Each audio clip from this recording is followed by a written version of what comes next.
Welcome, my fellow Doombots, and today we are talking about Gladiator 2, and it sucks. I would recommend you watch these movies instead. The original Gladiator from the year 2000, the movie 300 that came out in 2006, and Boy Kills World that was released in 2023. Watch these movies instead. This film, Gladiator 2, reminds me of the Star Wars prequels, in a way because they push the political aspects nobody cares about to the forefront. We just want to see you slice some dudes with lightsabers, Paul. I mean swords. In Star Wars it was okay, cause at least they had some funny looking alien dudes, but in this film it just goes on and on about stuff and I just zoned out. I was just forgetting what the heck the plot was about. Like for every 3-minute fight scene we get 25 minutes of talking about stuff that I already forgot, cause I do not care about Roman politics, and I don't know what the heck is going on. This is not the History Channel, dude. This is a blockbuster gladiator movie. Titties and fistfights. That's all I want.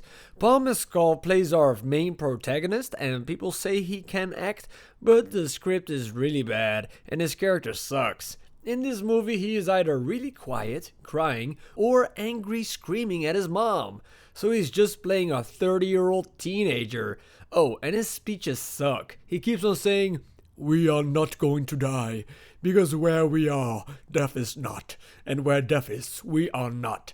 But every single time he gives this speech, somebody he cares about dies. The first time it's his wife, the second time it's one of his friends, and the third time it's his mother. Like, bro, stop doing that speech. It's not working. What an idiot. Then we have the twin emperors of Rome, Tweedle D and Tweedle Crackhead, who feel like they should be in a bad SNL sketch. I know they are supposed to suck, but they just feel so out of place in this film. Joseph Quinn and Fred Hedginger should really have toned it down. They have Connie Nielsen, who was also in Gladiator 1, I guess. I do not remember her from the first movie, but in this film I was like watching an amateur who couldn't read the lines right. Her performance was really odd. I had the feeling her dialect kept changing and she did not know what she was doing in the film. It was just a very weird performance to me. Like she never acted before. The only performance I cared for a little bit was Pedro Pascal, who plays like a Roman general. He felt like a real person who was conflicted with his duty and what the right thing to do was. Spoiler warning, he dies. Like, way too soon. Denel Washington was pretty cool to see, but I did not care for all of his weird gambling scenes.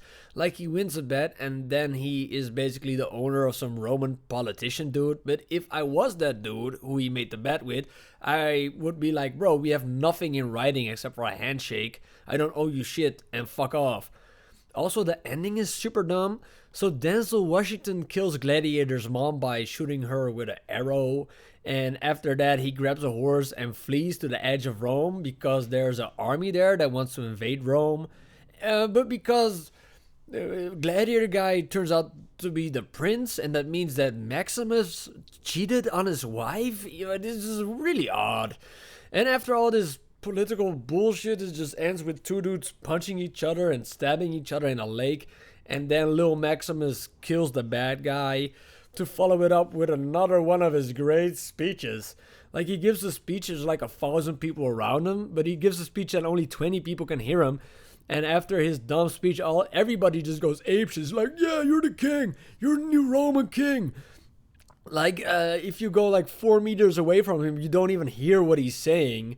But yeah, this movie was boring. This movie was stupid. And this movie just sucked. Watch it on streaming or do not watch it. I recommend you skip this film, and if you really want to see something in the theater, go watch Piece by Piece, the Pharrell Lego movie biopic instead. Peace, Doombot out, have yourself a happy doomsday.